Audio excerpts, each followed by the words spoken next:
Hello everyone, welcome back to X-STRUCTION. Today I'm going to show you how to refill windshield washer fluid into any vehicle.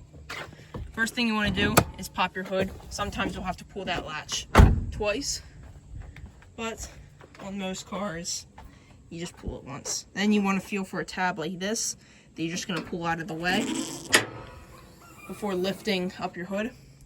Then you want to find your windshield washer fluid refill area, which is usually located on the right side of the engine. Then you want to open up your washer fluid. Now it's okay if you spill some, but you should just try not to.